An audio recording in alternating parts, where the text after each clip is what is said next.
In this episode of Film Stock Reviews, I'm reviewing episode 4 of Guillermo del Toro's Cabinet of Curiosities titled The Outside. This episode stars Kate Micucci, Martin Starr, and Dan Stevens, and it tells the story of Stacy, who is an unattractive woman and a very awkward woman and doesn't know how to go about life. But she's also a taxidermist, and she stuffs animals and everything, and she longs to be very beautiful like the women at her workplace. So she works at a bank, and there's three tellers, three women there who gossip about things, and she's just at the other end trying to fit in, but they pay no attention to her. So after being invited to one of her co-workers' Christmas party, Stacy kind of is given a popular lotion called Aloe Glow, while her gift is a taxidermy duck, which she gives to the party host, but which is really received negatively. So while this is happening, she goes home and she starts using the lotion. Well, actually, she puts it on first at the Christmas party, and she starts breaking out in hives and a rash because she's allergic to it. So she keeps doing this, and at home, her husband tries to reassure her that she's just perfect the way she is. That whole aspect of the beauty standards, and you're perfect. I married you for who you are, not because of your beauty. Well, to no avail, she expresses that, she wants to look beautiful and fit in, all the while she still is using this kind of lotion or cream for that matter. Now, she gets up in the middle of the night and watches television in her living room, and then the infomercial comes on about Aloe Glow. And all of a sudden, the creator of the lotion speaks to her through the television set, saying, listen, hey, have you always wanted to fit in this or that? Do you feel like you're being left out? Well, order now and call Aloe Glow to get more shipments and everything. The price is $199.99, so it's $200.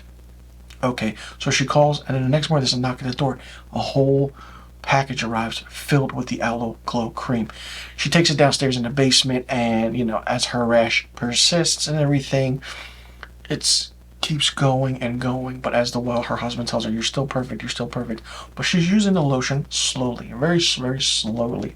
And she uses it to a point where all of a sudden, she's trying to figure out what to do, and then all of a sudden the television comes on, and the creator of the lotion is speaking to her once again. And this is Dan Stevens. And if you didn't know, Dan Stevens played the Beast in the live action Beauty and the Beast film. He's really interesting, like one of those infomercial guys who are just very convincing. And then he's like, order now and call more. It's $299.99.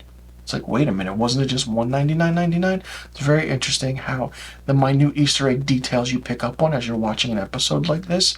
And then all of a sudden, the lotion leaks out of the bottles in the basement, and you see this thing coming around or something happening. We don't know what it is. So all the while this is happening, this kind of thing forms. It's like a humanoid mannequin, so to speak. Stacy looks at it, interacts with it, kisses it, and it becomes one with her. All the while her husband is telling her, you're this, you're beautiful, you're beautiful. She does something to her husband that is really unexplained. And the interesting thing about this is that this entire story is taking place during Christmas. So it's the holiday season. And it's really interesting. While this whole aspect is going on with her husband and her and what she does to him, the humanoid lotion monster, I want to say, goes up into their bathtub, and then it fills up, and as she steps into it, and as she comes out, this whole glorious, beautiful looking woman as she sheds her new found, skin, with the old and with the new. All of a sudden, she's putting on makeup, she looks beautiful, her eyes aren't cross-eyed, her teeth are white, her tits are perky, she's putting lipstick on, she goes to work, and they can't believe what's happening. So she finally lost herself in her new beauty, and this is what she wanted. And it's the attention that she wanted with this whole social status and how the beauty standards are. I really liked this episode because it dives deep into the beauty standards of what people want to look like and perceived as, because if you're unattractive or you're awkward, it's that whole aspect of something.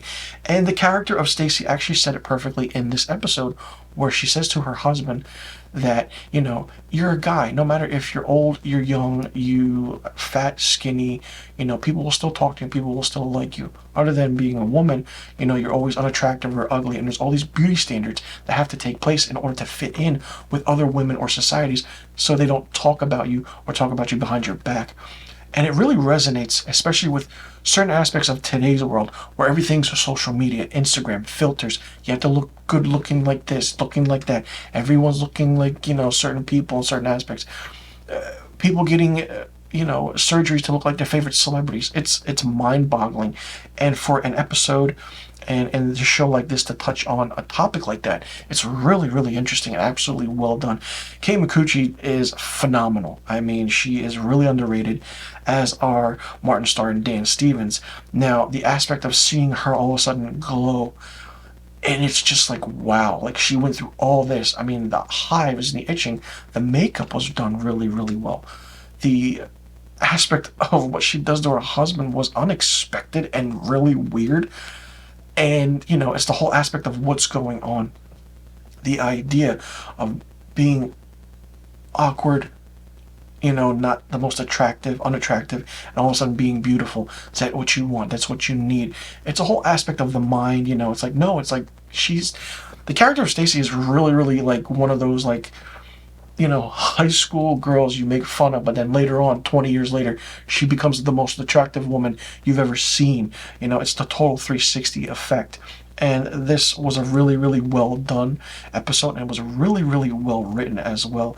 And the whole aspect of the climb up until the end to see what happens, and if she does turn into this beautiful woman, was absolutely exceptional, because it made a lot of sense. Morbid at times. There's a lot of body horror in this show, and it really, really shows, but it's absolutely done so well. It's actually based on the webcomic by Emily Carroll, so it's really, really interesting. And this comes in at about an hour and 1 to 2 minutes, so it's a really long episode, but it was done effectively. For me, The Outside gets 4.5 out of 5 stars. Let me know in the comment section below what you thought about The Outside, this episode 4 of Cabinet of Curiosities. Did you like it? Did you not like it? What did you think of it?